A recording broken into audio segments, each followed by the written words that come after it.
Halo teman-teman HIPedia, berjumpa dengan saya Gilang Aryantama dan Azam Alayubi. di sini kita akan membawakan nih spesial HIPedia tentunya. Kenapa kok spesial, Kak? Mungkin ini berita yang cukup sedih ya.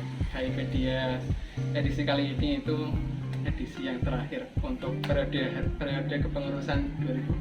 2021. Iya, jadi di HIPedia kali ini mungkin menjadi penutup di HIPedia sebelum-sebelumnya ya, Kak, karena sekarang sudah masuk bulan Desember dan kita mungkin nanti dari HIMAI juga akan mengganti kepengurusannya seperti itu. Hari ini kita akan membahas fenomena unik seputar hubungan internasional. Jadi karena ini episode final, kita usahakan untuk yang paling wah, paling spesial karena ini HIPedia final.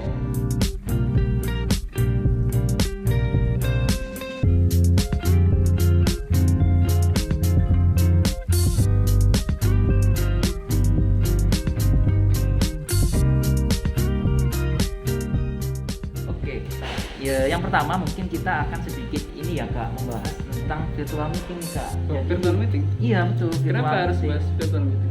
Kenapa ya? Karena kita masih di masa pandemi gitu ya. Mungkin kita masih virtual, Kak, jaraknya. Jadi nggak boleh nih ketemuan langsung. Tapi gitu, kenapa kita nggak membahas virtual meeting? Ini membahas tentang suatu negara, Kak. Oh, Iya. yang virtual meeting itu negara.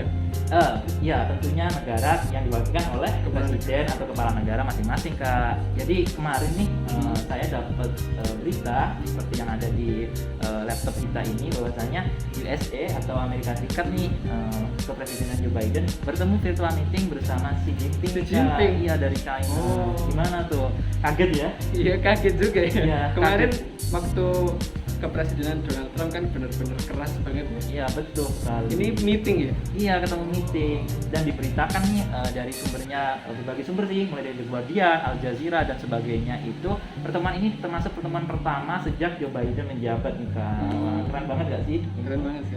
Iya betul. Padahal nih sebenarnya kalau kita telisik lagi nih, Kak, USA dan China biarpun sudah US-nya sudah mengganti Joe Biden, presidennya Joe Biden maksud saya, itu kan tetap bersih tegang tuh ya, Kak. Iya, Mulai dari masalah Taiwan, kemudian masalah di Xinjiang atau etnis Uighur, termasuk perang ekonomi yang berkepanjangan, Kak. Nah, Benar-benar. gitu. Jadi ini kayak bagus ya sebenarnya kalau mereka bisa bertemu dua raksasa ekonomi dunia nih, Iya. bisa bertemu, istilahnya ada kata damai sedikit lah, biarpun masih gimana ya gitu. Mungkin masih agak gesek-gesekan sedikit, tapi setidaknya kita harap dengan pertemuan ini bisa membuka jalan perdamaian bagi kedua negara itu. Betul banget, apalagi kedua negara ini kan punya impact yang cukup besar ya, Kak, bagi perekonomian global, sehingga dengan adanya pertemuan virtual meeting ini bisa membawa manfaat yang besar ke negara-negara lain nih, khususnya negara kita dong. Tentu saja. Nah sekarang kalau tadi kan udah bahas virtual meeting nih ya, Kak, antara Benar. USA dan China, cukup terkejut sih, tapi alhamdulillah lah karena bisa membawa komitmen yang bagus untuk perekonomian global. Nah Oke. coba kita masuk ke fenomena yang kedua nih, Kak. Nah di sini kita udah menyiapin ini satu video dari CNN Indonesia. Ada pengumuman bahwasanya Taliban melarang perempuan tampil di acara televisi nih, Kak. Oh, dilarang malahan ya? Iya, Kak, kaget ya? Sama, Iya. saya juga. Nah mungkin untuk lebih jelasnya nih kita tonton terlebih dahulu ya teman-teman, apa sih yang dilarang dan bagaimana dan apa saja seperti itu. Check it out.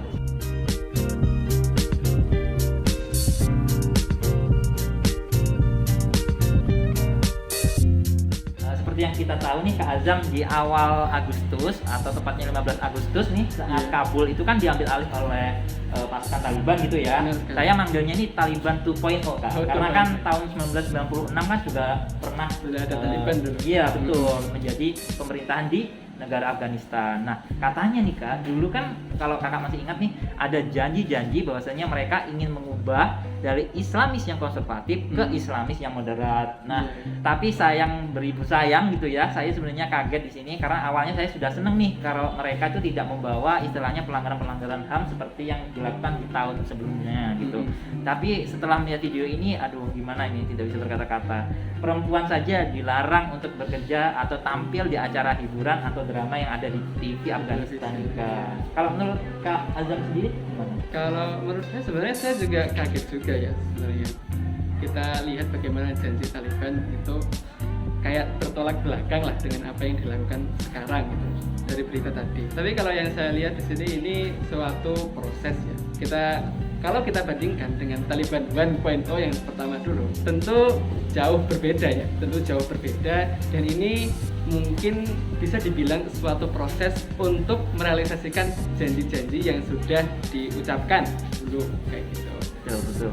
Jadi Taliban 2.0 ini meskipun terlihat seperti masih konservatif, tapi menurut saya ini adalah proses dan patut didukung menurut saya. Saya juga berharap nanti di masa depan prosesnya terus berlanjut dan Taliban nanti bisa merealisasikan janji-janjinya.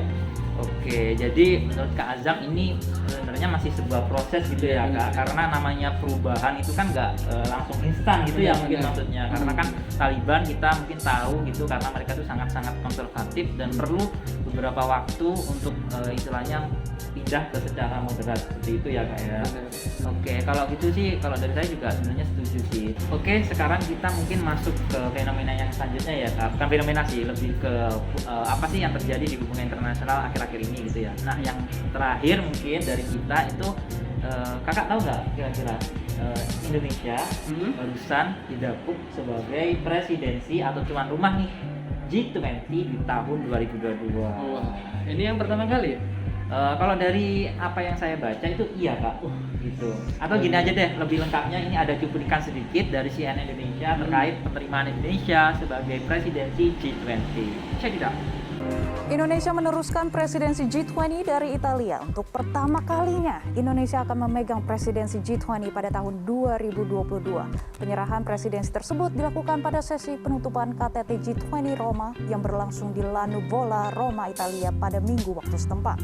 Setelah melihat cuplikan ini Kak, mungkin kita bisa bangga ya karena Indonesia dipercaya nih dari negara-negara G20 yang notabene kan negara-negara keren ya secara perekonomian dan mungkin juga politik gitu ya.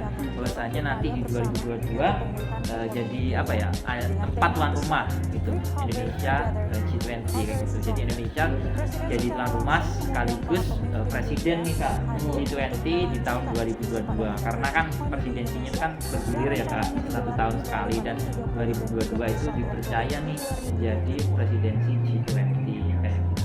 Dari sebelumnya siapa? Sebelum Indonesia?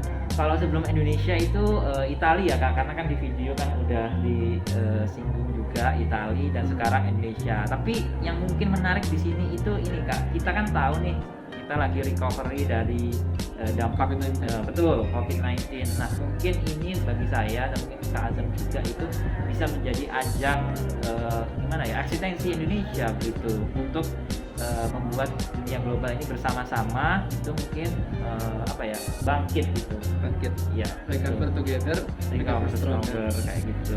Saya juga sepakat sih karena ini memang suatu kesempatan emas ya untuk Indonesia bersama dengan negara-negara G20 atau mungkin semua negara lah di seluruh dunia dengan via G20 untuk bersama-sama recover dari corona gitu.